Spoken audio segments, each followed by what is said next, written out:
रूप पाहता लोचनी सुख झाले हो साजने तो हा विठ्ठल बरवा तो हा माधव तो हा माधव बरवा तो हा माधव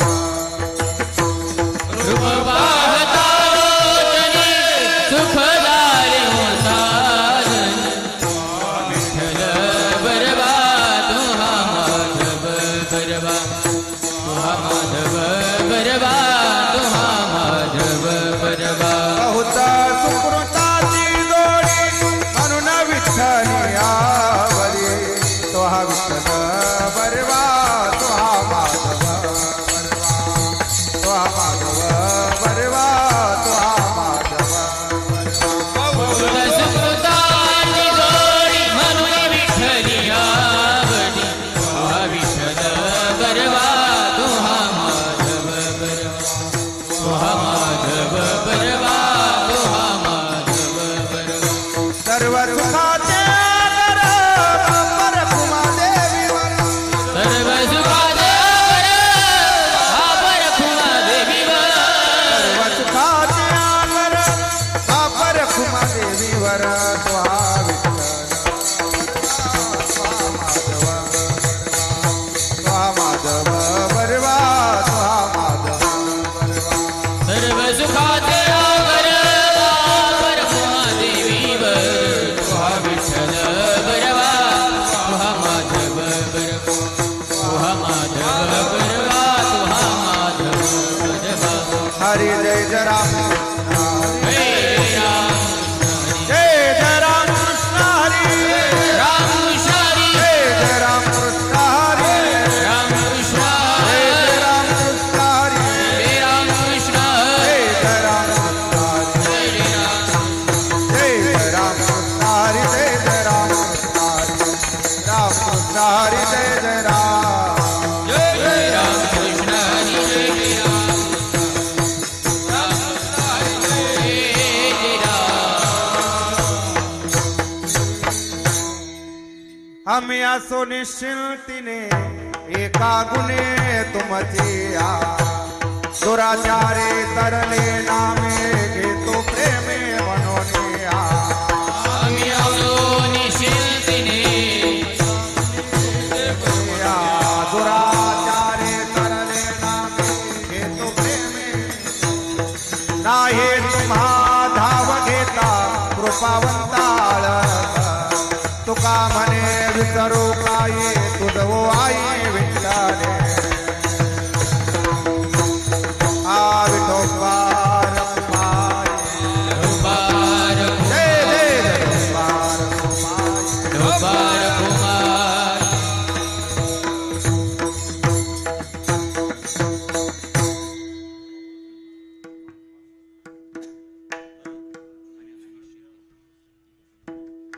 आम्ही असो निचिंतीने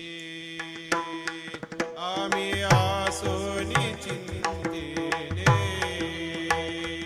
आम्ही असो निश्चिंतीने आम्ही असो निश्चिंतीने एका गुणे तुमची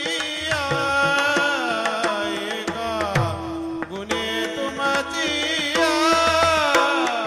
दुराचारी तरले नामे दुराचारी तरले नामे इक्या गुणे तुमची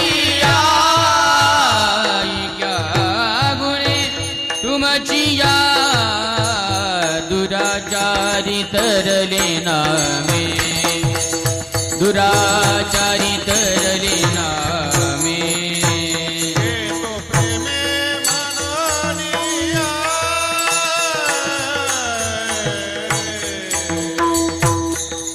रे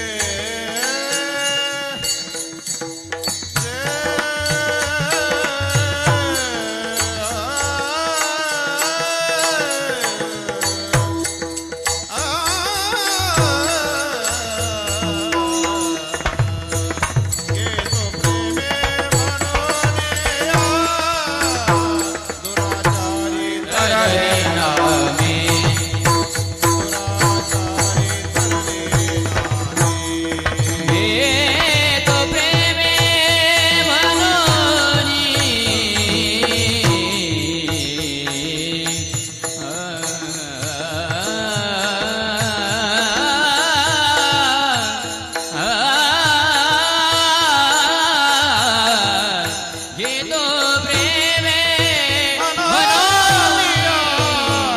दुराचारी तरले नामे दुराचारी तरले नामे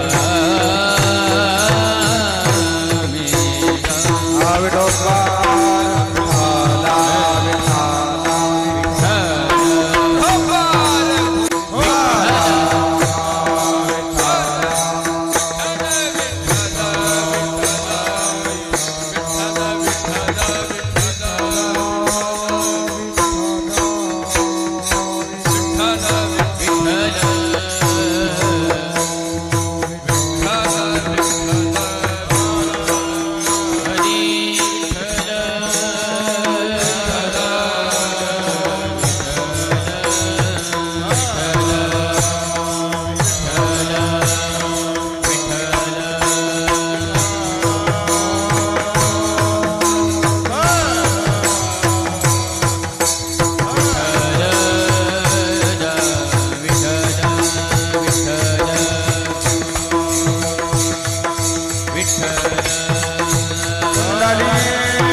आम्ही असो निश्चिंतीने तुमचिया दुराचारी तरले नामे घेतो प्रेमे म्हणून नाही तुम्हा धाव घेता नाही तुम्हा धाव घेता कृपावंता आळस दुराचारी तरले नामे घेतो प्रेमे म्हणून तुका म्हणे विसरू काही तुझ वो आई विठ्ठले दुराचारी तरले नामे घेतो प्रेमे मनोनिया समचरण सरोजम सांद्र नीलांबुदावम जगननिहित पाण्यम मंडनम मंडना तरुण तुलसी माला कंदरम कैंजनेत्रम सदय धवलहासम विठ्ठलम चिंतयामि पांडुरंगा करो प्रथम नमन दुसरे चरणा संतांची त्यांच्या कृपादाने कथेचा विस्तारू बाबाजी सद्गुरु दासो तुका यौंतः प्रविश्य मम वाचमिमां प्रसुप्ता संजीवयत्यखिल शक्तिधर स्वधाम्ना अन्यांश्च हस्तचरण श्रवण त्वगादिन प्राणा नमो भगवते पुरुषाय तुभ्यं दयांचे केलिया स्मरण होय सकळ विद्यांचे अधिकरण तेची बंधू श्री चरण श्री गुरूंचे ते नमस्कारोनी आता अभिनव वाग्विलासिनी जे चातुर्यार्थ कला कामिनी ते श्री शारदा विश्वमोहिनी नमिली मिया संपाद्य ज्ञानंच विधाय भक्तिं विलोकितो येन समाधिराजः वैराग्यवंतं सुविचारयुक्तं नमामि जोगं शिरसा गुरुंतं भक्ति वैराग्य ज्ञान हेतिनी मूर्तिमंत जवळी द्वंद्वातीत शांती क्षमा दया ब्रह्मचारी करी धनमान गृहदेह आशा नसे जातील भरी ऐसे संत नारायण बाबा त्यांशी बी नमन करी सेवे लागे सेवक झालो तुमच्या लागलो निज चरणा अहो स्वामी तुकया देवा यावरी न करावा अभेर विठाला विठाला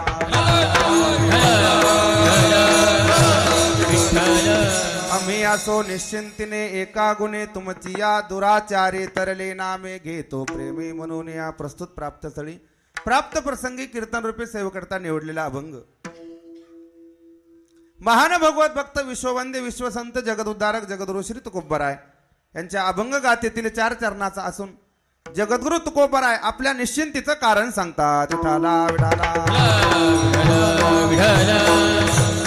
अभंगावरती बोलण्यापूर्वी थोडासा पर्याय द्यायचा, म्हणजे तो असा: प्रतिवर्षाप्रमाणे चालत असणारा भव्य आणि दिव्य भक्ती महोत्सव गेली 42 वर्ष आणि हे 43 वर्ष आहे. मोठ्या आनंदाने मोठ्या उत्साहाने हा अखंड हरिनाम सप्ताह चालत आलेला आहे. या निमित्त मात्र अगदी महाराष्ट्राच्या बाहेर ज्यांची ख्याती होती, ज्ञानसूर्य आदरणीय वैकुंठवासी रंगनाथ गुरुजी परभणीकर यांच्या पुण्यतिथीचा औचित्य साधून आणि वैकुंठवासी आदरणीय गुरुवर्य भाऊराव महाराज पोटे यांच्या पुण्यतिथीचा औचित्य साधून, तसेच या कार्यक्रमाचे मार्गदर्शक आदरणीय गुरुवर्य आपल्या जवळ ज्यांचं गाव आहे असे आमचे कारभारी महाराज झरेकर यांच्या आधिपत्याखाली चालत असणारा भव्य आणि दिव्य भक्ती महोत्सव, आणि मला या तुमच्या गावामध्ये या नामयज्ञामध्ये आहुती टाकण्याची मला संधी मिळाली. आणि विशेष मला येण्याकरता थोडा नाही बराचसा उशीर झाला. त्याच्यामध्ये माझाही दोष नाही आणि आमच्या ढेरे पाटलाचाही दोष नाही, कारण येताना शेवगावमध्ये ट्रॅफिक ऊसाच्या ट्रॅक्टरमुळे वेळ गेला नसता मी बरोबर 7 ते 7:15 पर्यंत इथं येत होतो. मला काळजी लागली, एकतर म्हणलं कार्यक्रमाचा पहिला दिवस आहे आणि ज्यानं तारीख घेतली त्याला लय अवघड जाते. कोणी असू त्या गावातलं, तुम्ही तारीख घेतली, कुठे आहे महाराज, कुठे आहे महाराज? कारण लोकांचाही दोष नसतो, लोकांना वाटतं कीर्तन वेळेत झालं पाहिजे, आणि कीर्तनाच्या नंतर जास्त परमप्रयोजन कीर्तनानंतर भोजन सुद्धा व्यवस्था केलेली असते. मग अन्नदान हे मोठ्या आनंदाने अन्नदाते करतात. येण्याकरता थोडा उशीर झाला, थोडा म्हणण्यापेक्षा बराचसा झाला, पण तुम्ही म्हणाल तेवढ्या वेळेमध्ये आपण सेवा करण्याचा प्रयत्न करू. विठाला विठाला.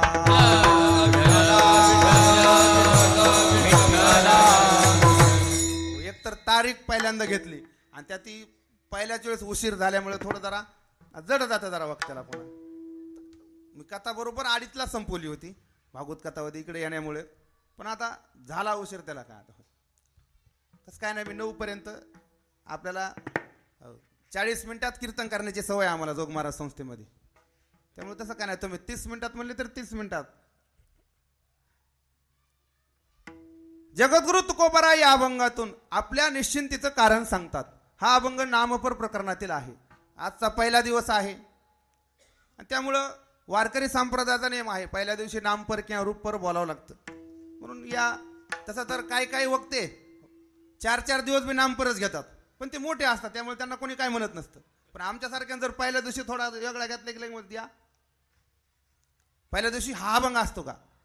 मी बऱ्याच कार्यक्रमाने पाहिलं 5-5 दिवस नामपर अभंग चाललेला होता, ते बी चांगले चांगले वक्ते नामांकित गाजलेले. पण वारकरी संप्रदायाला धरून आजचा पहिला दिवस आहे, भगवंताच्या नामाचं काही महात्म्य सांगावं असा वारकरी संप्रदाय दंडक आहे. जगद्गुरु तुकोबराय यातून या अभंगातून आपल्या निश्चिंतीचं कारण सांगतात की आमचं जीवन का निश्चिंत आहे. आपण जर या जगाकडे जर पाहिलं तर अगदी लहानातल्या लहान जर विचार केला तर प्रत्येक माणूस, अगदी उंदरापासून ते इंद्रापर्यंत प्रत्येक माणसाला चिंताग्रस्त आहे. या मृत्यूलोकामध्ये जगत असताना असा माणूस नाही की त्याला चिंता नाही म्हणून. फक्त चिंतेचा परिणाम वेगवेगळा आहे. कोणाला कशाची चिंता असेल, कोणाला कशाची चिंता असेल, पण चिंता नाही असं मला वाटतं तुमच्या लोहगावामध्ये सुद्धा माणूस सापडणार नाही का? आहे असा एखादा? प्रत्येक माणूस, प्रत्येकाला कोणती ना कोणती चिंता आहेच महाराज. पण साधू संतांचा जर जीवनाचा जर विचार केला, तुकोबारासारख्या महात्म्यांचा जीवनाचा जर विचार केला, त्यांच्या आणि आपल्यामध्ये एवढा फरक आहे महाराज. संत जीवन आणि सामान्य जीवन याचा जर विचार केला तर अगदी तुकोबराय उदाहरण देतात, दृष्टांत देतात. तुकोबराय म्हणतात जसं दह्यामध्ये आणि लोण्यामध्ये जेवढा फरक आहे तेवढा संत महात्म्यांच्या जीवनामध्ये आणि तुमच्या आमच्या सांसारिक जीवनामध्ये फरक आहे. दह्याची ये अंगी निघेता कलोनी एका मोल दोन्ही मान. तेवढं अंतर आहे तुमच्या आमच्यामध्ये. जसं हिऱ्यामध्ये आणि गारगोटीमध्ये जेवढं अंतर आहे तेवढे संत जीवन आणि सामान्य जीवनामध्ये अंतर आहे. मला तुकोबराय जर विचार केला, तुकोबराय म्हणतात आमचं जीवन निश्चिंत आहे. कारण प्रत्येकाला वाटतं जीवनामध्ये निश्चिंत. कारण माणूस जीवन जगण्यासाठी माणसाला काय लागतं? साधू संतांनाही जीवन जगण्यासाठी काय लागतंच ना. तसं तुम्हा आम्हालाही आपल्याला जीवन जगण्यासाठी काय, रोजच्या जीवनामध्ये आपल्याला शाळेमध्ये शाळा शिकत असताना सांगितलं होतं अन्न वस्त्र आणि निवारा ह्या माणसाच्या जीवन जगण्याच्या मूलभूत गरजा आहेत. अन्न वस्त्र आणि निवारा. याच्या पलीकडे मी सांगत असतो एक मोबाईल आणि एक चार्जर. एवढं असलं तर माणूस अन्न आहे, मान आहे, धन आहे. प्रत्येक माणसाच्या जीवनामध्ये असा कोणी तुमच्या गावामध्ये, आता एवढा कोरोनाचा काळ गेला, या कोरोनाच्या काळामध्ये अशी कधी तुमच्या एखाद्याच्या कानावर बातमी पडली का की एखाद्याच्या बायकोला खायला मिळालं नाही म्हणून ती मेली? खाऊन खाऊन गेले असतील पण खायलाच मिळालं नाही म्हणून अशी कधीच बातमी नाही आली. अन्न भरपूर आहे. माणसं अन्नदान करायला एवढे महाराज उत्सुक आहेत. प्रत्येकाला वाटतं अन्नदान केलं पाहिजे, पण लोक म्हणतात महाराज आम्हाला खायला टाइम नाही. म्हणजे अन्न भरपूर आहे. वस्त्राचा जर विचार केला, वस्त्राच्या बाबतीत जुना काळ होता महाराज. चौघ जर भाऊ असतील तर एक शर्ट चौघा जणात असायचा. पाहुण्या रावळ्याकडे जायचा असेल तर तोच घालून जायचे, ते बी फाट्यापर्यंत खांद्यावर अडकून न्यायचा, तिथून पुढे घालायचा शर्टन जायचं. जुना काळ होता. पण आताच्या काळामध्ये प्रत्येक एका एका माणसाला कमीत कमी 4-4, 5-5 ड्रेस आहेच. माणसात जाऊ द्या, बायाचा तर त्यांच्याकडे जर विचार केला, महिला मंडळाला विचारतो तुमच्या घरचं कपाट उघडल्यानंतर कपाटातल्या साड्या अंगावर पडतात का नाही? एवढ्या साड्यांची मुबलकता आहे. अन्न आहे, वस्त्र आहे, निवारा आहे. प्रत्येकाला घरे राहिला, पण एवढं असून, अन्न असून, वस्त्र असून, निवारा असून, पण जीवन निश्चिंत नाही. दुसरं घ्या, अन्न आहे, मान आहे, प्रत्येकाला मान आहे. मानाशिवाय माणूस जगूच शकत नाही महाराज. मान सुद्धा आहे. धनाच्या बाबतीत प्रत्येकाकडे धन आहे. एवढं असताना जगण्यासाठी अन्न वस्त्र निवारा, अन्न मान धन, तरी तुमचं आमचं जीवन निश्चिंत नाही. आणि याच्यातलं जर साधू संतांचा जर विचार केला महाराज, तुकोबराच्या बाबतीत जर विचार केला, कारण जीवन जगायला हे लागतं, पण महाराजांकडं याच्यातलं काहीच नव्हतं तरी तुकोबरात जीवन निश्चिंत होतं. विठाला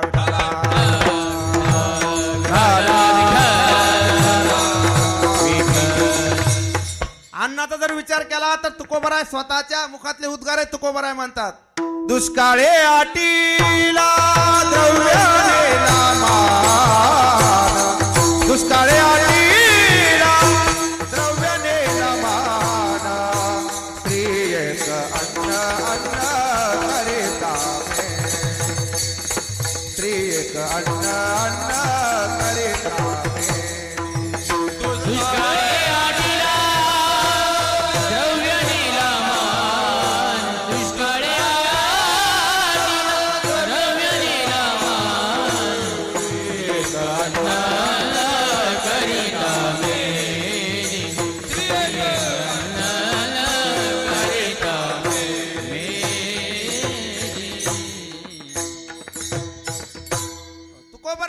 सांगतात दुष्काळे आटीला द्रव्यानेला मान, स्त्री एक अन्न अन्न करिता मेली. म्हणजे अन्न नव्हतं तुकोबराय म्हणतात. वस्त्राचा जर विचार केला, वस्त्र सुद्धा नव्हती. निवारा, तुकोबरायने स्वतःचं घर कसं होतं तुकोबराय सांगतात आम्ही सदैव सुडके, जवळी येता चोर धाके, जाऊ पुढती भिके कुतरी घर राखती.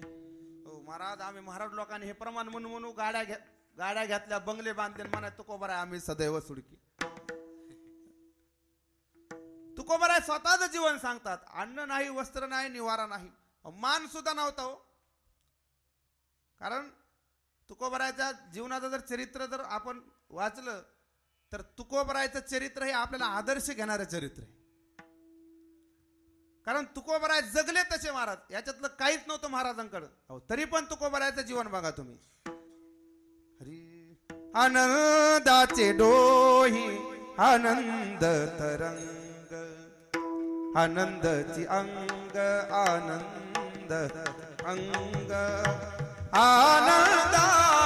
आनंदाचे डोही आनंद तरंग आनंदाचे डोही आनंद तरंग येणे सुखे रुचे एकांताचा वास नाही गुण दोष अंगा येत वृक्षवल्ली आम्हा सोय रे वनचरे वृक्षवल्ली आम्हा सोय रे वनचरे.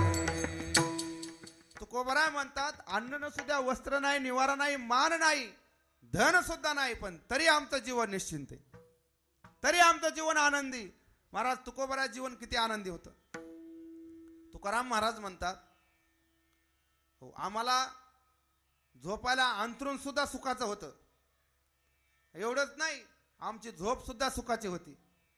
आपल्याला काय असतं झोपायला बाबा काय असतं का फरशी झोपता सगळे.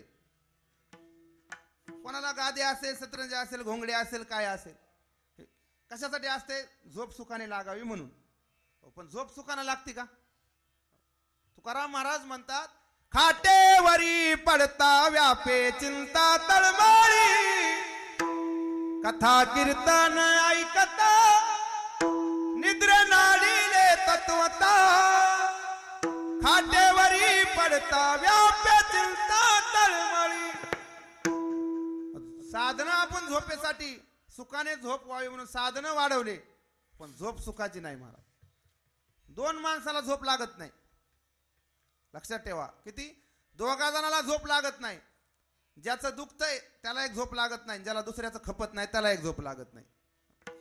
बघा आता तपासून बघा कोणाला कशामुळे लागत नाही. म्हणजे आपण साधनं वाढवले झोपेची पण झोप सुखानं नाही महाराज. पण तुकाराम महाराज म्हणतात आमच्या जीवनामध्ये आमचं अंथरूण सुखाचं आमची झोप सुखाची. तुका म्हणे मग नये व्रतीवरी सुखाचे शेजारी पहुडाईल ऐशीवर मे मद दावे नारायणा. म्हणजे झोप सुखाची अंतरून सुखाची. तुकोबाराला विचारलं महाराज झोपेतून उठल्यानंतर आंघोळ. तुकोबारा म्हणतात आनंदाचे डोही आनंद तरंग आनंदाचे अंग आनंदाचे. एवढंच नाही महाराज तुकाराम महाराज म्हणतात आम्हाला कपडे घातले आम्ही अलंकार घातले पण ते सुखाचे घातले. सर्व सुखले आलो सर्व अलंकार आनंदे निर्भर डुल्लत सु. महाराज म्हणतात आम्हाला खायला सुद्धा तू का म्हणे खातो. आपलं तसं आहे का हो. आपलं कसं आहे तू का म्हणे खातो. शुगरच्या गोळ्या तू का म्हणे खातो. चिंतेच्या गोळ्या आपण म्हणू शकत नाहीत खातो आनंदाचे लाडू. महाराज म्हणतात आमचं जेवण सुद्धा आनंदाचं आहे. बरं आता जेवण आनंदाचं झाल्यावर मग ढेकर येत असतात ढेकर का दुःखाचे येतील का.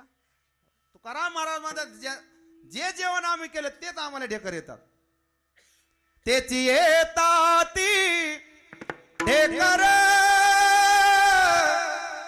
आनंदाचे हरिहर आनंदाचे हरिहर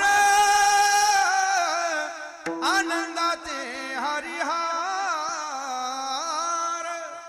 म्हणजे मला सांगायचा मुद्दा काय तुकोबरायला अन्न नाही वस्त्र नाही निवारा नाही अन्न नाही मान नाही धन नाही आणि हे सगळं आपल्याला आहे सर्व आपल्याला आहे तरी आपलं जीवन निश्चिंत नाही. याच्यातलं महाराजांना काहीच नाही तरी महाराज म्हणतात आम्ही निश्चिंत आहेत. महाराजांना विचारलं तुमच्या निश्चिंतेचं कारण काय. तुकोबराय म्हणतात आम्ही फक्त त्या एका भगवान परमात्म्याच्या गुणाचा आश्रय केला आणि त्यामुळे आमचं जीवन निश्चिंत झालं. आम्ही आसनी चिंतीने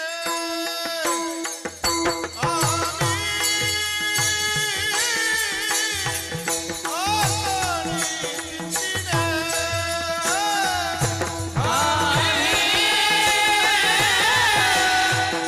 आसनी चिंतीने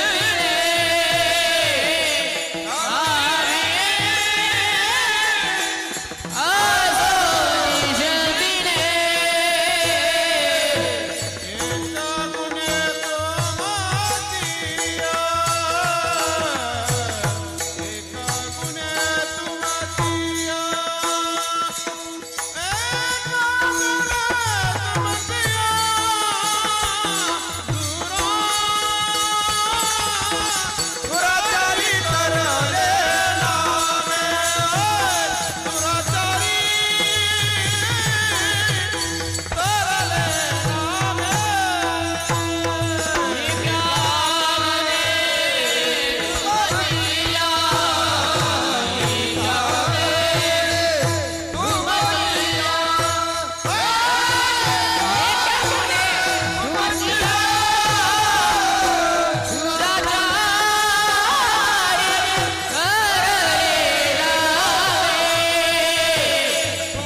म्हणतात आम्ही असो निश्चिंतीने.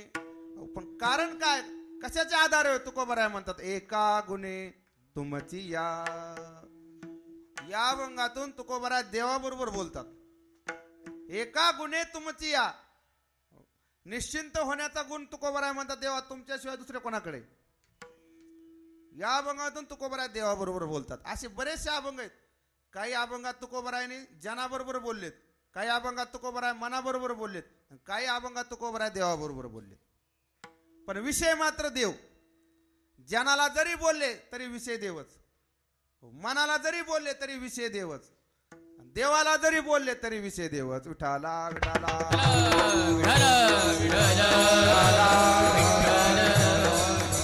तुकोबराने आपल्या पत्नीला उपदेश केला, पण देवा संबंधित. देव पहावया करी ओ सायास. देव पाहण्यासाठी सायास कर, प्रपंचासाठी नाही. पत्नीला उपदेश केला देवा संबंधित. महाराज लोकांना सुद्धा तुकोबराने उपदेश केला जनाला. ऐक रे जना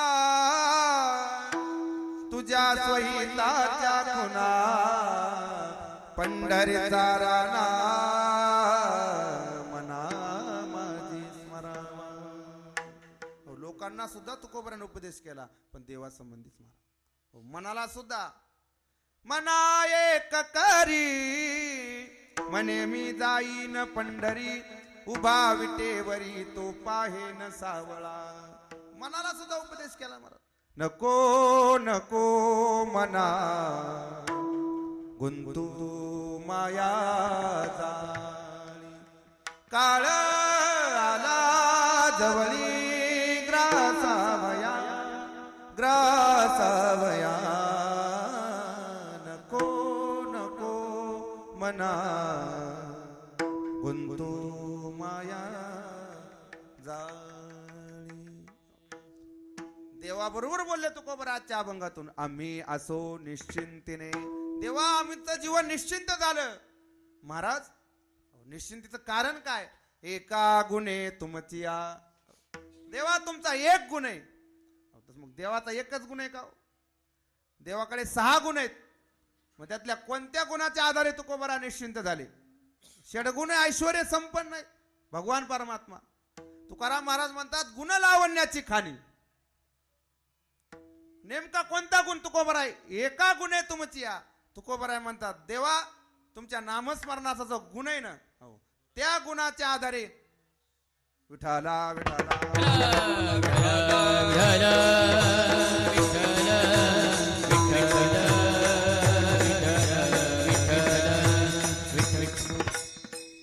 तुकोबराय म्हणतात एका गुण तुमचा, एक गुण नामस्मरणाचा हा गुण, तो गुण आम्ही धारण केला अंतकरणामध्ये, अर्थात नाम धारण केलं आणि त्या नामाच्या आधारे आमचं जीवन निश्चिंत झालं. महाराजांना विचारलं महाराज तुमचं जीवन निश्चिंत झालं का हो नामाच्या आधारे. तुकोबराय म्हणतात माझं तर झालं, पण असं पुराणामध्ये मी ऐकलंय अहो एके काळचा लुटारू चोऱ्या माऱ्या करणारा वाल्या कोळी, त्यानं काय केलं महाराज, नारदाच्या उपदेशाने फक्त भगवंताचा रामनामाचा जप केला. महाराज एका काळचा लुटारू असणारा, आता वाल्याने किती माणसं मारले होते याची काय गणना कुणी सांगू शकत नाही. आपण अंदाजे म्हणतात की 7 रान भरले होते. कशानं भरले होते, खड्यानं. कोणत्या खड्यानं सांगतात, कोणी म्हणते मोहरी एवढा, कोणी म्हणते जवारी एवढा. पण मी चांगल्या महात्म्यांचं ऐकलंय 7 रान भरले बरोबर आहे, पण किंवा मोहरी एवढा जवारी एवढा खड्यानं नाही. महाराज ते रान शालिग्रामाने भरले होते. कारण त्या काळामध्ये मूर्तीपूजा नव्हती. वारकरी असतील ब्राह्मण असतील ते शालिग्रामाची पूजा करायची.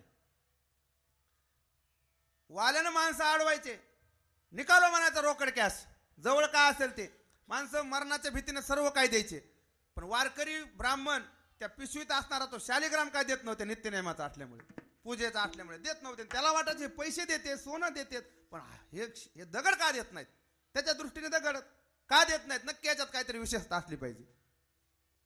महाराज त्यांना तो मारायचा, हिसकाटून घ्यायचा. कुठं विकून बघत असन काय तर रुपया बी येत नसन, मग त्याला यायचं आणि तो रान्नात टाकून द्यायचा.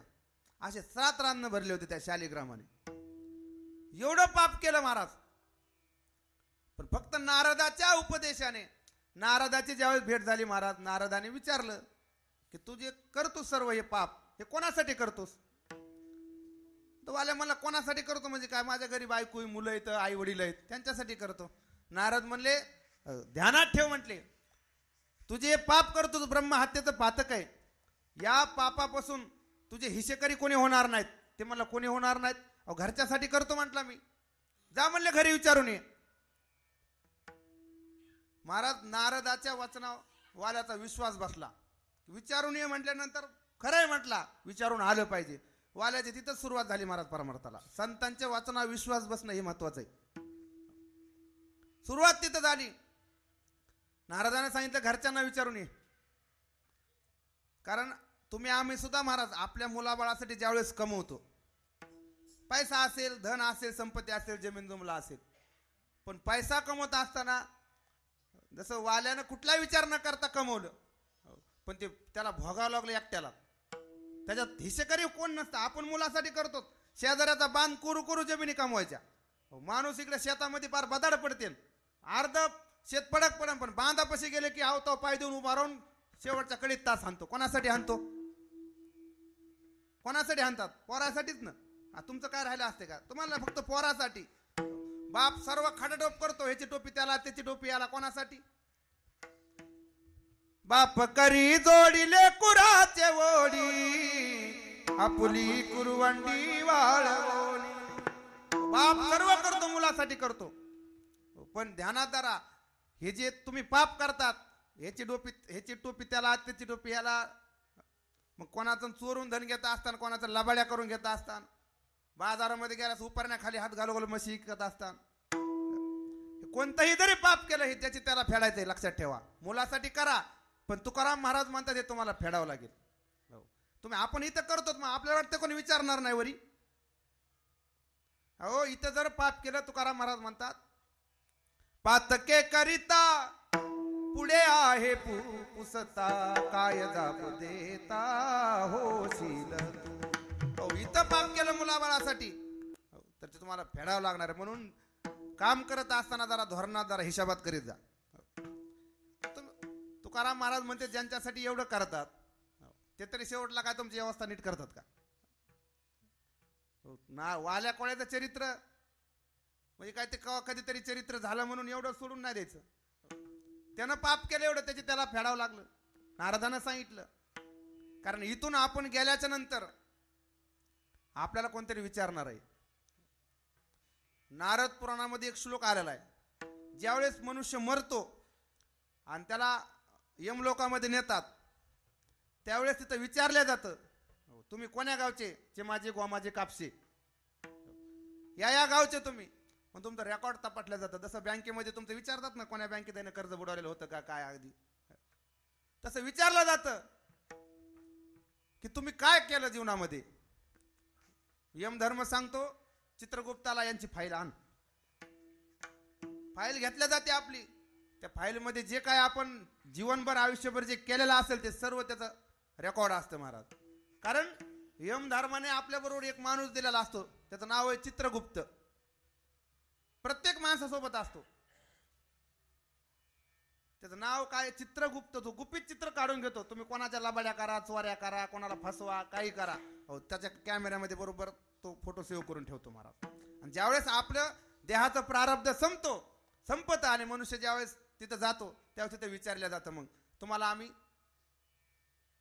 रेकॉर्ड तपासतो तुमचं, आणि त्यानुसार मग आपल्याला शिक्षा दिली जाते महाराज. अथ काल चित्रगुप्तम आहू एदम भाषत अस्य शिक्षा विधानंच यथा वद वद पंडित. यम विचारतो, सांग चित्रगुप्त आहे कुठलेत, यांना जीवनामध्ये काय काय केलं.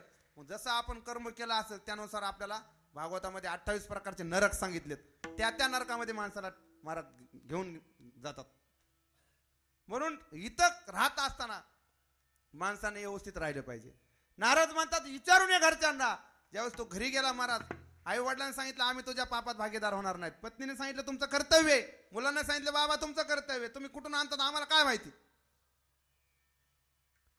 महाराज वाल्याच्या लक्षात आलं, पण हे वाल्याला कळालं फक्त नारदाची संगती झाल्यावर. नारदानं सांगितलं आणि त्याचे डोळे उघडले. महाराज बैसता संताची संगती कळो आले कमळापती, आपुली कोणीच नव्हती, निश्चय चित्ती दृढ झाला.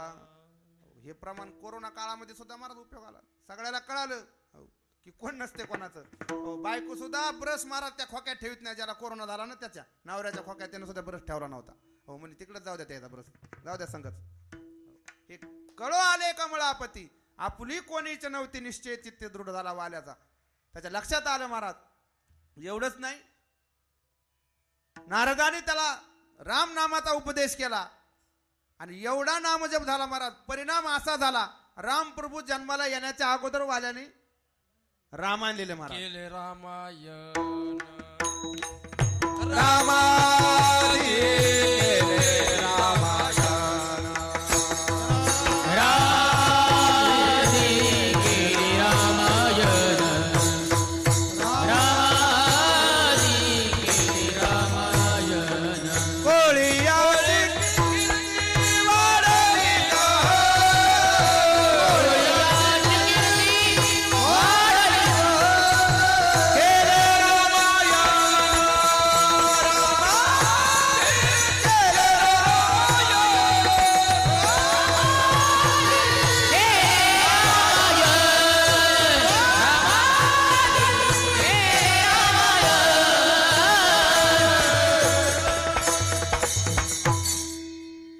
रामनामाची ताकद महाराज. परिणाम एवढा झाला,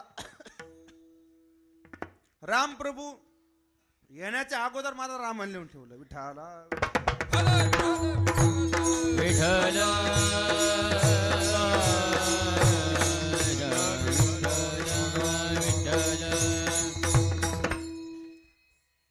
जसं वाल्मिक ऋषीने लिहिलं तसंच रामाला वागावं लागलं का वेगळं वागावं लागलं महाराज. थोडं सुद्धा इकडे तिकडे सरकत आलं नाही. एवढंच नाही महाराज, त्या अवतारामध्ये स्वतःचा जावाई मारला. कोणी? लक्ष्मणाने जावाई मारला. कोण? इंद्रजित. इंद्रजित कोणाचा जावाई? लक्ष्मणाचा. लक्ष्मणाचा जावाई म्हणजे रामप्रभूचा भावाचा जावाई. म्हणजे कोण झाला? जावाई झाला ना. ते का आताचे राम लक्ष्मण थोडेच होते. राम गेला वाऱ्याला की लक्ष्मणानं ओळीच्या पेंड्या उपशीला टाकल्या बायलेला. राम लक्ष्मणाचा जावाई काय आणि माझा जावाई काय. मारा युद्ध झालं. युद्धामध्ये इंद्रजित मारला. मारल्याच्या नंतर महाराज सुलोचना शिर मागायला आली. एकतर रावण जाऊ देत नव्हता. रामायणामध्ये सुंदर प्रसंग आलेला ते भावार्थ रामायणामध्ये. पण विचारलं मंदोदरी म्हणजे तुझा आहे, तुझं तू काम तू कर. मला ज्यावेळेस ती इकडे आली रामप्रभूकडे, सर्वांनी पाहिलं. सुलोचना आली, शिर मागण्यासाठी आली. तिने सांगितलं माझ्या पतीचं शिर द्या. रामप्रभूने विचारलं तू कोण? त्यावेळेस तिने सांगितलं मी जामातृ तुझी कन्या का. शिर देवोने देखा, बोळवणे करी रघुनायका, अनेक नाही मागणे. भावार्थ रामायणामध्ये ओव्या आल्यात. मी तुमची कन्या आहे म्हटली. मग प्रभूच्या लक्षात आलं ही लक्ष्मणाची मुलगी नागकन्या सुलोचना. आपल्या हाताने आपण आपली मुलगी विधवा केली. प्रभूला वाईट वाटलं, अंतकरण गैरून आलं. पण लक्षात घेतलं हो मी जगाचा मालक आहे, ब्रह्मांडाचा चालक आहे. मी जर ठरवलं तर इंद्रजिताला उठू शकतो. म्हणून महाराज लक्ष्मण सर्वजण एकत्र झाले आणि त्यांची चर्चा सुरू झाली. इंद्रजिताला उठवायचं, इंद्रजिताला उठवायचं. प्रभू म्हणतात माझ्यात सामर्थ्य आहे. भयादस्य अग्नितपती, भयात तपती सूर्य, भयात इंद्रस्य आयुष्य, मृत्युर्धावती पंचम. मी उठू शकतो. पण महाराज वानरामध्ये कुजबूज सुरू झाली. वानर म्हटले यार म्हणजे इंद्रजिताला उठवायचं म्हणतात मालक. आता कोणी सांगायचं प्रभूला? अहो म्हटले त्या इंद्रजितानं आम्हाला आपटू आपटू मारलं आणि त्याला तुम्ही उठवायचं म्हणतात. नाही प्रभू म्हणले तो आमचा जावाई. म्हणले तुम्हाला जावाई आता कळाला का? अगोदर नाही कळालं म्हटले. तुम्हाला आता नाते कळाले का? अगोदर ज्यावेळेस आम्हाला इंद्रजित मारित होता, एवढं युद्ध झालं, आमच्या अंगाचे सालपट निघाले. तेव्हा तुम्हाला वाटत नाही का तुमच्या जावायला म्हणायचं ना जरा हिशोबानं होती.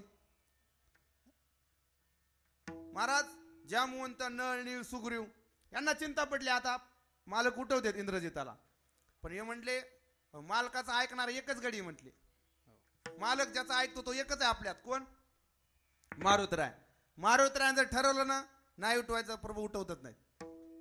म्हणजे मारुतरायाकडे गेले म्हणे, पण प्रभूनं प्रतिज्ञा बोलले प्रभू काय, आणि कहोनी हर्षान्वित काय बोलला रघुनाथ, आता उठविले इंद्रजित म्हणून हस्त उचलिला. भावार्थ रामायणात ओव्या आल्यात बघा. आता उठविले इंद्रजित म्हणून हस्त उचलिला. इंद्रजिताला उठवतो म्हणले, पण मारुतरायाला पुढे केलं. मारुतरायाला म्हणले सांगा मारुतराय बघा हे काय म्हणतात. इंद्रजित उठल्याच नंतर आपला काय सत्कार करणार नाही ते. महाराज मारुतराय पुढे गेले. मारुतराय म्हणले प्रभू एवढा परोपकार चांगला नाही म्हटले. तव बोलला हनुमंत वीर, प्रभूने हा परोपकार पुरे करावा विचार समग्र. विचार करा म्हणजे पुढे काय होईल. प्रभू म्हटले अरे माझं सामर्थ्य उठू शकतो आमचा जावाई. ते म्हणले तुमचा जावाई आहे सगळं, हे सगळं मान्य आहे आम्हाला. पण म्हणले ऐका म्हटले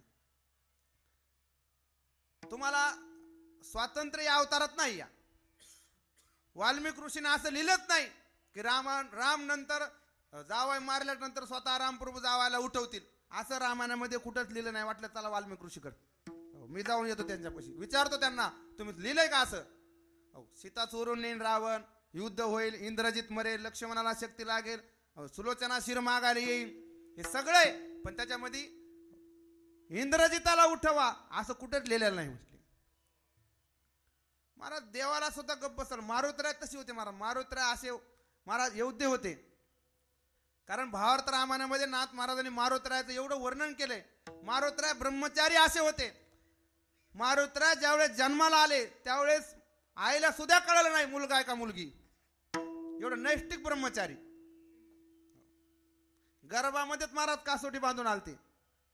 ब्रह्मचर्या माझी अति गोमटी, हनुमंताशी गर्भ कासोटी. प्रत्यक्ष अंजनी माता न देखे दृष्टी, की राम जग जेटी देखेल हनुमंताचे लिंग दर्शन. प्रत्यक्ष माता न देखे आपण. एवढं ब्रह्मचारी होते महाराज, नैष्टिक ब्रह्मचारी. मारुतरायाचं देवाच्या लक्षात आलं. मारुतराय म्हणतात ते खरे. बरं माझं म्हणणं आहे जो सच्चा कार्यकर्ता आहे ना तो आमदाराला खासदाराला बोलायला भेट नसतो. ज्यानं काय 10-5 घेतलेत ना पाला पाचोळा मग तो गप बसतो. मग गावचा विकास नाही झाला तरी चालेल ते म्हणतो आपण घेतले कशाला काय बोला. ज्यानं मतदानाचे पैसे घेतले ते आमदाराकडे तोंडानं जातच नाही. कोणाच नाही. पैसे घेतले का माणूस विकल्या गेला.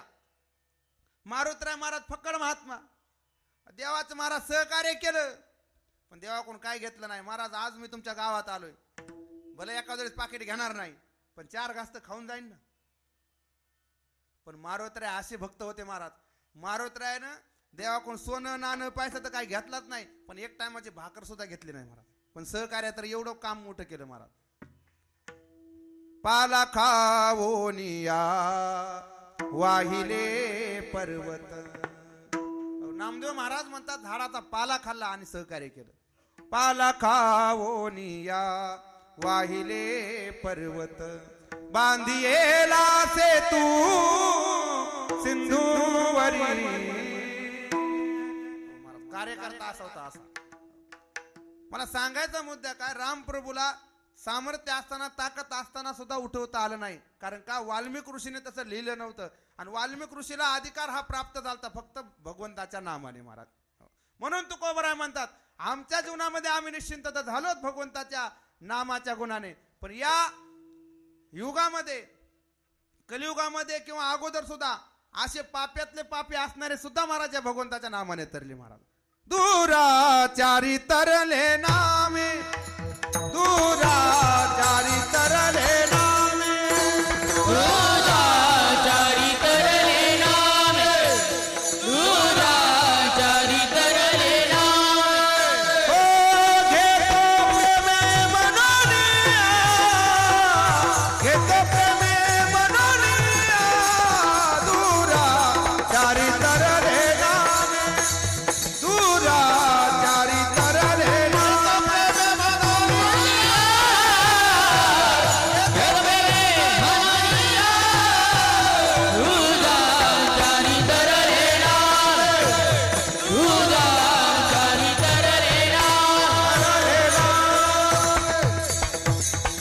बार कुमारी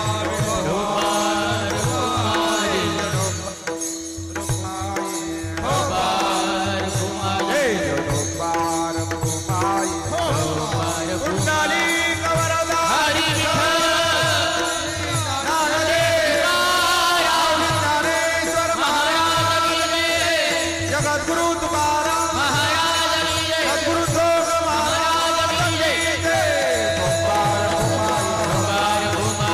बार कुमारी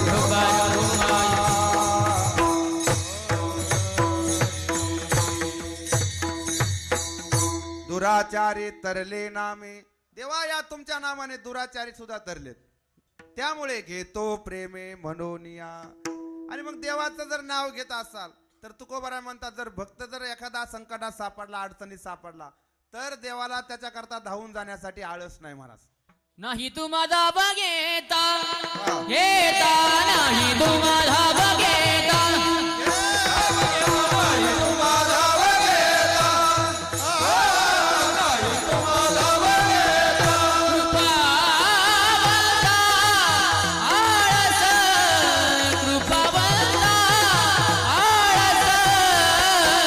दुराचारी करले नावे, दुराचारी करले नावे.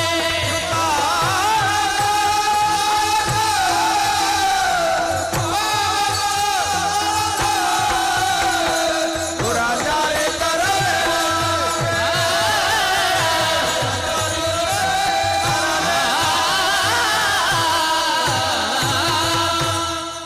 तुकोबाराय म्हणतात, भगवत भक्त त्याचं नाव घेतात, दुराचारी जरी असला तरी त्याच्या नावाने तो तरुण जातो.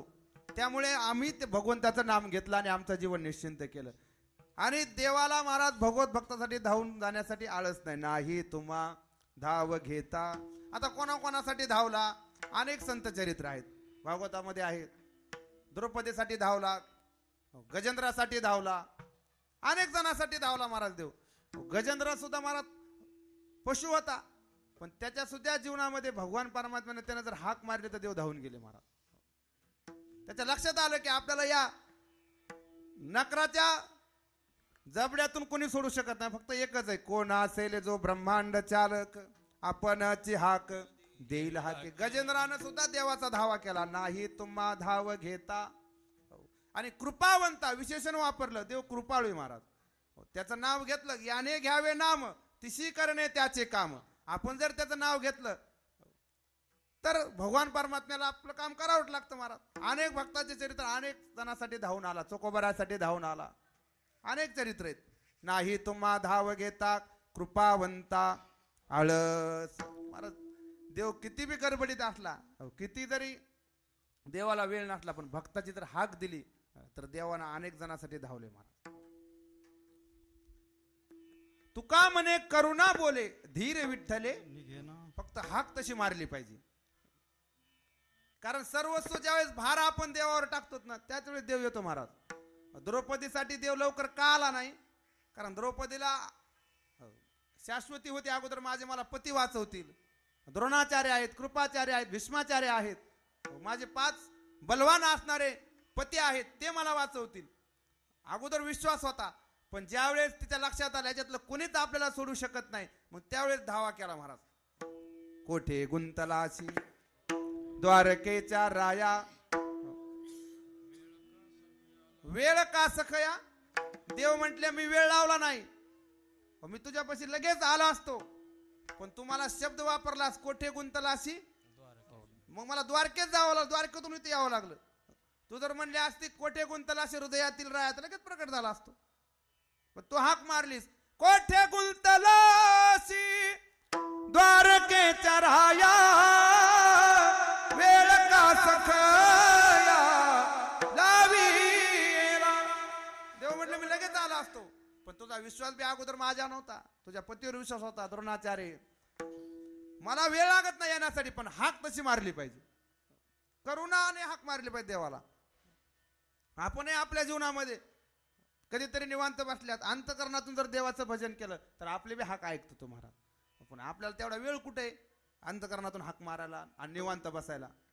आपलं चाललंय कामामध्ये काम, काही म्हणा असं केलं तरी चालतंय. कारण परमार्थात मारा तुम्ही थोडंच काही जरी कसं जरी केलं. तुका म्हणे भाव असता नसता सायास करता वाया नवजे. इथं तुम्ही आलात आणि येऊन कीर्तनाला बसलात आणि झोपलात तरी तुमचं पुण्य जमाय तुम्हाला. काय लोक येतात ना घरून येतात, काय लोकांचं घरून येण्या इतकं पुण्य असतं, पण इथं आल्यावर टाळ्या वाजवायचं पुण्य नसतं. काय काय टाळ्या वाजवतात भगवंताचं नाव घेत नाही, पण मंडपात आल्या परमार्थात टाकलेला एक पाऊल सुद्धा वाया जात नाही. गुरुवरे वैकुंठवासी घुले बाबा म्हणायचे बुवा परमार्थातला ज्याच्यातलं काहीच वायाला जात नाही त्याचंच नाव परमार्थ आहे. आणि 99% ज्याच्यातलं काहीच कामाला येत नाही त्याचं नाव संसार आहे. विठाला विठाला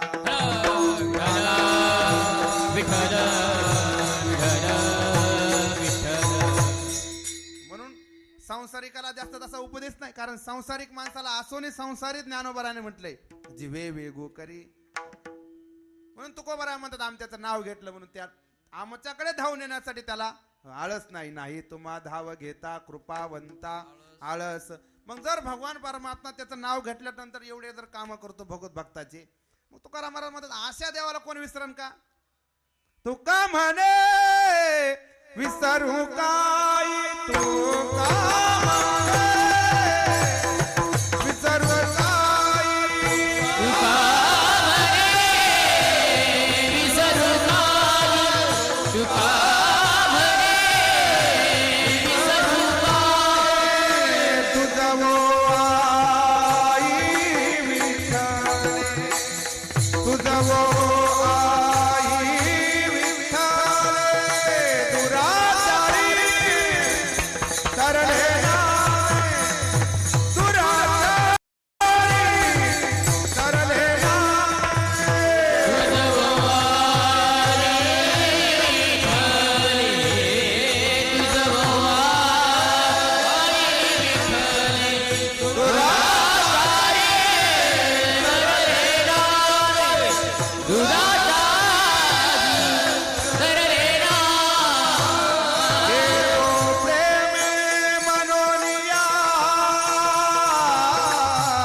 असो निश्चिंतीने एका गुणे तुमचिया दुराचारी तरले नामे घेतो प्रेमे मनोनिया झालेली शिवा. ईशो माऊली ज्ञानोबरा जगद्गुरु तुकोबराय सद्गुरु जोग महाराज सद्गुरु नारायण बाबाच्या चरणी समर्पित करून शेवेला उशीर झालेला आहे आणि नंतर अन्नदान आहे. मला माहिती जेवण झाल्यानंतर मी एक तास मोबाईल मध्ये तुम्ही बसणार आहेत बघत, पण कीर्तनाचा ठरलेला टाइम असतो. लोकांना कसं 9च्या पुढे गेले की तुम्ही अमृत बी पाजा. ते म्हणतात महाराजाला कधी कीर्तन मिळालं होतं का नाही किंवा टायमात. मला बी जास्त सवय नाही, आपला बांध आला की पहिले आकडेच असं आपण शेजाऱ्याच्या रानात आऊत घालायची सवय नाही आपल्याला. पण थोडा उशीर झाल्यामुळे थोडं 10-15 मिनिटं पुढे गेलो. पायाच्या प्रसादे काही बोलिलो विनोदे मज क्षमा करणे संती नोहे अंगभूत युक्ती नोहे हा उपदेश तुमचे बडबडिलो शेष तुमच्या कृपेचे पोसणे जन्मोजन्मी तुका म्हणे. या ठिकाणी मला येण्याची संधी ज्यांच्यामुळे मिळाली, आमचे आदरणीय परमार्थ प्रेमी आपल्या गावातील एक परमार्थिक व्यक्तिमत्व, गावातील पोलीस पाटील दादा ढेरे. दादांची इच्छा होती माझं कीर्तन घ्यायचं म्हटले. एक मी म्हटलं आता तुमचा सप्ताह मोठा असतो, सगळे पत्रिका जर पाहिली तसं मी महाराज बी नाही या पत्रिका बरं का. माझं नाव टाकताना टाकलं काय भागवताचार्य उत्तरेश्वर जाधव, म्हणजे 20-25 वर्षाचा पोरगा आहे. पण प्रेमाचे संबंध आहेत आमचे.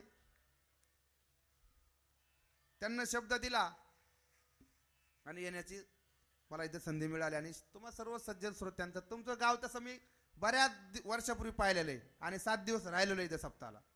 महाराजांना आठवत असेल की नसेल का आम्ही गायक म्हणून आलतो दादा, बरोबर आहे का? गणेश महाराज दौंडकर, बंडोबा बरोबर आहे ना, अरुण महाराज कदम, आणि आम्ही इथं गाण्यासाठी होतो. तेव्हापासून त्यांचा आणि आमच्या घराचे संबंध आहेत, प्रेमाचे संबंध आहेत. आणि ते म्हणले आता योगायोगाने माझी भागवत कथा तिकडे असल्यामुळे आणि योगायोग असा नेमके कथेमध्ये त्या दिवशी आमदार येणार आहेत म्हणले, थोडी कथा लांबव. आता मोठ्याचा गाडा आला आणि गरीबा झोपडं मोडा तसं काम झालं म्हणजे. आता कथा बी मोठी आणि तिथं आमचे आदरणीय आमचे लोक नेते, आमच्या माजलगाव तालुक्याचे भाग्यविधाते आमदार आमचे प्रकाशदादा सोळंके दादा येणार आहेत म्हणले, थोडी 10-5 मिनिटं कथा थोडी पुढे लांबवा. आता लांबवा लागली काय, आता नंतर बुका लावायला अवघड जाते म्हणलं, मग लांबली थोडी. त्यामुळे इकडे यायला बरं टायमात बी निघालो, तसं काय टाइम बी केला नाही मी. पण शेवगावमध्ये उशीर झाला. शेवगाव पैठण रस्ता खड्डे ते सगळे महाराज काय आमदार करतात काय माहिती. कमीत कमी उसाच्या वेळेस तरी खड्डे बुजून घ्यायला पाहिजे त्या आमदाराने. अहो तुमचा पश्चिम महाराष्ट्र भरपूर पुढे आहे, पण आता तुमच्यापेक्षा आमचा मराठवाडा रस्त्याच्या बाबतीत नंबर 1 झालाय. तुम्ही आमच्या खाली या, नंबर 1 रस्ते. तुमचा शेवगाव पैठण शेवगाव ते तुमचा एक कुकाना इकडे येणारा, आता एवढी वाहतूक आहे रस्त्याने, उसाचे ट्रॅक्टर हे सगळे. तुम्ही शेतकऱ्यांनी केलं पाहिजे आंदोलन, रस्ते तरी खड्डे बुजा कमीत कमी. मला तर ट्रॅक्टरवाल्याकडे काय गुन्हा आहे तर टाली पलटली तर खड्ड्यामध्ये आपण ट्रॅक्टरवाल्याला दोष देतो. त्याच्यात पुढाऱ्याचं नुकसान होत नाही, कारखान्यावाल्याचं नुकसान होत नाही, नुकसान होते शेतकऱ्याचं. ते टोळेवाले परत पैसे मागतात भरायला. अजून रस्त्यामुळे मी थोडा उशीर झाला, पण आलो थोड्या वेळात. आणि कीर्तन मी थोडंच केलेलं आहे, अगदी मला वाटतं 1 तास झाला असेल. बरं नंतर जेवण आहे, 9च्या पुढं तसं जायचंच नव्हतं. पण कसं आहे म्हणलं, बाया जसं हळदी कुंकाला गेल्यानंतर कुंकू लावल्या थोडं 5-10 मिनिटं बोलतात एकूणबाकीला, तसं म्हणलं कमी चर्चा तरी व्हा थोडीफार तरी म्हटलं. निवळत आलं की कसं जावं तसं म्हणून चहा पाणी थोडीफार केली. तुम्हाला आवडली असेल नसेल, माझा काय तुमच्या गावात पहिलाच येऊ गे. आणि मी अशी अपेक्षा करीत नाही पुन्हा त्या गावात आपल्या लोकांनी बोलावं म्हणून, कारण माझ्याकडे 3 कला आहेत महाराज. मी गायक आहे, त्याच्यामुळे मी महाराष्ट्रात असा कीर्तनकार नाही की त्याला मी साथ केली नाही. पण माझं एवढं भाग्य आहे, मला अजून लेडीजच्या कीर्तनाला साथ करण्याचं माझं नशीब नाही. बापू तू आलं नाही, चांगल्याच कीर्तनकाराचं कीर्तनाला साथीला मी गाणे म्हणणाऱ्याच्या कधीच साथीला जात नाही. आमच्या भागामध्ये कीर्तन चैतन्य महाराज, चंद्रशेखर महाराज, बंडा तात्या, पांडुरंग बाबा, पाचपोर बाबा, उमेश महाराज, उल्हास महाराज, अनिल पाटील असे वक्ते आमच्या परिसरात असले तर आवर्जून आम्हाला आमंत्रण असतं. बाकी गाणे आई माझा मायाच्या सागरम बाप दुःखाचा डोंगर अशा कीर्तनकाराला आम्ही जात नाहीत. लय जर आग्रह केला त्यांना तर म्हणायचे 10,000 द्यावं लागतील एका चालीचे, येतात मग आम्ही. असं आपण पहिल्यापासून नियमात वागणारा माणूस आहे. आणि पांडुरंग बाबा घुलेंकर 16 वर्ष राहिलो मी. सगळ्या महाराज लोक तपासलेत मी कोण कसे आहेत काय सगळे. त्याच्यामुळे मी असं काय लय दबून बी राहत नाही. एक तुमच्या गावात पहिल्यांदा आल्यामुळे थोडं का नवी नवरी कसं असते स्वभाव बघते, आजी अंदाज घेते, सासू कशी, ननंद कशी, जावा कशा, देर कसा आहे असा अंदाज घेतला. मग एकदा ते हाताखाली घेते सगळे, बरोबर मग कामाला लावते एखाद्याला. माझी इच्छा नसते पुन्हा बोलवा नाही बोलले गाय नाही, भागवत कथा आहे, कीर्तन सुरूच आहेत. उशीर झाल्यामुळे फक्त तेवढी दिलगिरी व्यक्त करतो महाराज. विठ्ठल जय जय विठ्ठल.